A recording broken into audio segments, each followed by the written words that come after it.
Hello दोस्तों, कैसे हैं आप सब। आज की हमारी कहानी है जमाई। अगर अच्छी लगे तो चैनल को लाइक शेयर और सब्सक्राइब करना ना भूलें। अरे मंजू, तुझे क्या बताऊं, मेरा बेटा तो शादी के बाद बिल्कुल बदल गया। अब तो उसे कल की आई वह छोरी और ससुराल वाले ही सब कुछ लगे हैं। छोटे छोटे काम के लिए हर समय मुझे आवाज़ देता रहता था। अब उसे मेरी ज़रूरत ही नहीं है। ये सब बीना जी बोल रही थीं, जिनके बेटे की शादी अभी 6 माह पहले ही हुई थी। अब मंजू जी के कान सतर्क हो गए यह सब सुनकर, क्योंकि नौकरी लगने के बाद उनके बेटे अंश के भी रिश्ते आ रहे थे। तभी बीना जी बोली, देख मंजू, अब तेरा बेटा भी शादी लायक है। सोच समझ कर लड़की पसंद करना, कहीं ऐसा ना हो तेरा बेटा भी हाथ से निकल जाए। बीना जी बोली, ये आजकल की लड़कियां बड़ी व्यवहारिक होती हैं, अपने मायके वालों को झुकने नहीं देना चाहती। वे अपने माता पिता का भी वही सम्मान चाहती हैं जो लड़के के माता पिता का होता है। मंजू जी बोली, तो उसमें बुरा क्या है। हमारी तरह थोड़ी है कि आंखों के सामने ही माता पिता का अपमान रोज सहते थे, कितना बुरा लगता था। बीना जी बोली, मंजू, कहना आसान है, जब खुद पर बीतती है तो सहना मुश्किल होता है। अतः थोड़ा शुरू से ही सतर्क रहना चाहिए। दोनों सहेलियां शाम पार्क में बातचीत में मगन थी। घर आने के बाद मंजू जी के कानों में बीना जी के ही शब्द गूंज रहे थे। कुछ समय पश्चात उन्होंने अंश के लिए सभी आए रिश्तों में से एक लड़की मनसा पसंद कर ली। वह अपने माँ बाप की इकलौती संतान थी। सारी बातें होने के बाद मनसा बोली, आंटी, कुछ भी तय होने से पहले मैं आपसे एक बात कहना चाहती हूँ, इजाज़त है आपकी। हाँ हाँ, बेहिचक कहो ना बेटा। मंजू जी बोली, आंटी, एक विनम्र निवेदन है कि मैं अपने माता पिता की इकलौती बेटी हूँ। अभी इनकी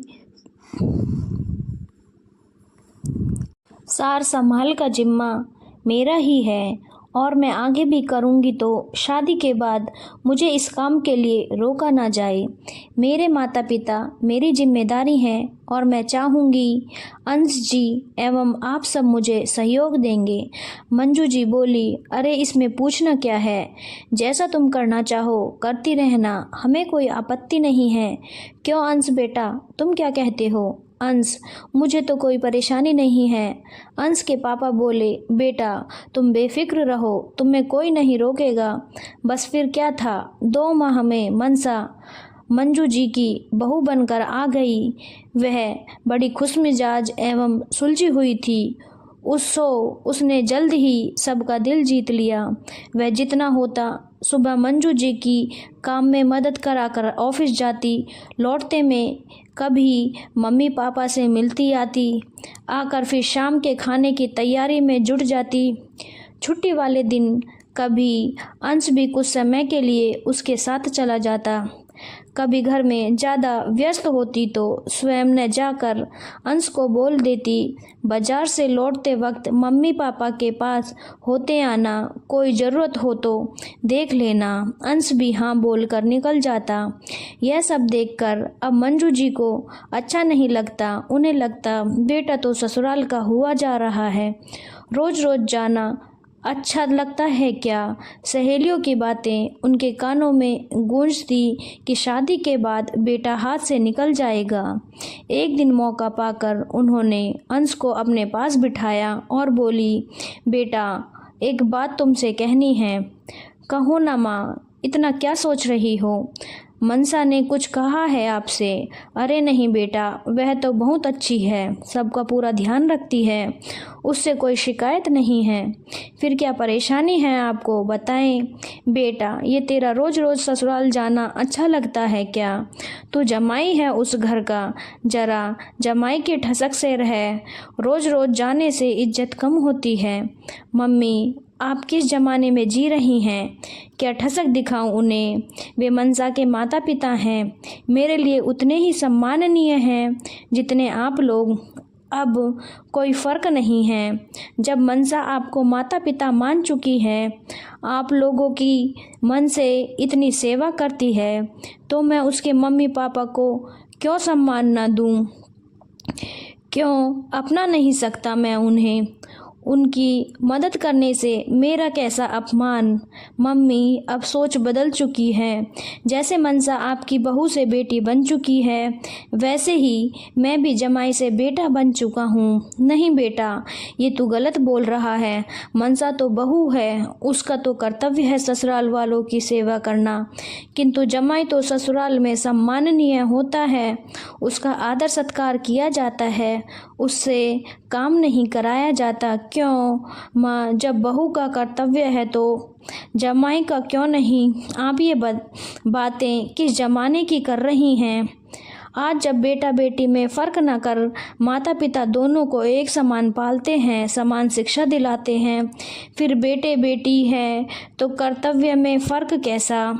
आज बेटी भी अपने पैरों पर खड़ी होती है तो वह अपने माता पिता के प्रति जिम्मेदार क्यों नहीं हो सकती?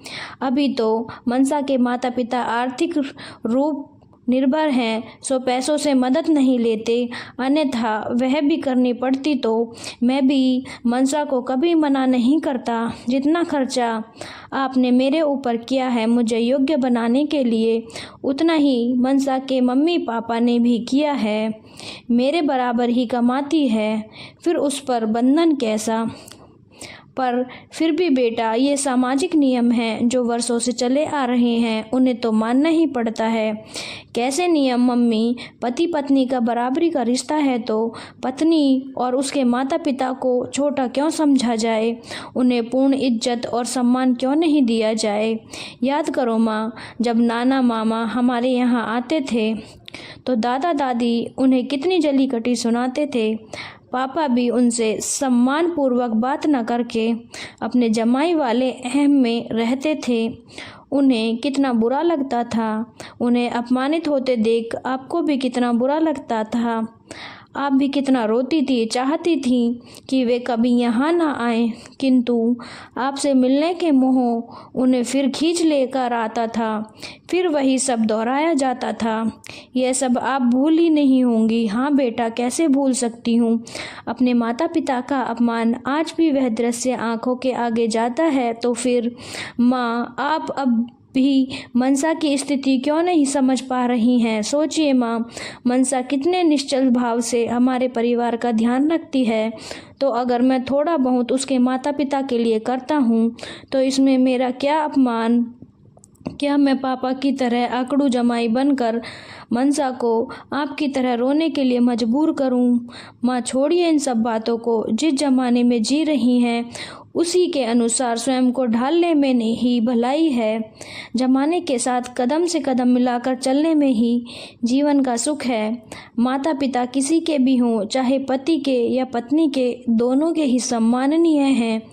जीवन का सुख है। माता पिता के भी हो चाहे पत्नी के, दोनों के सम्माननीय हैं। मंजू जी बोली, शाबाश बेटे, आज तूने मेरी आंखें खोल दी। सच ही कहा तूने कि मैं सास बनने के गुमान में एक बहू होने का दर्द भूल गई थी। मुझे तुम जैसे समझदार बेटे बहू पर गर्व है, जो दोनों परिवार के सुख का इतना ध्यान रखने की कोशिश करते हैं। अब मैं किसी की बातें सुनकर अपने घर की शांति भंग नहीं करूंगी। धन्यवाद दोस्तों। अगर आपको कहानी अच्छी लगी हो तो चैनल को लाइक, शेयर और सब्सक्राइब करना ना भूलें।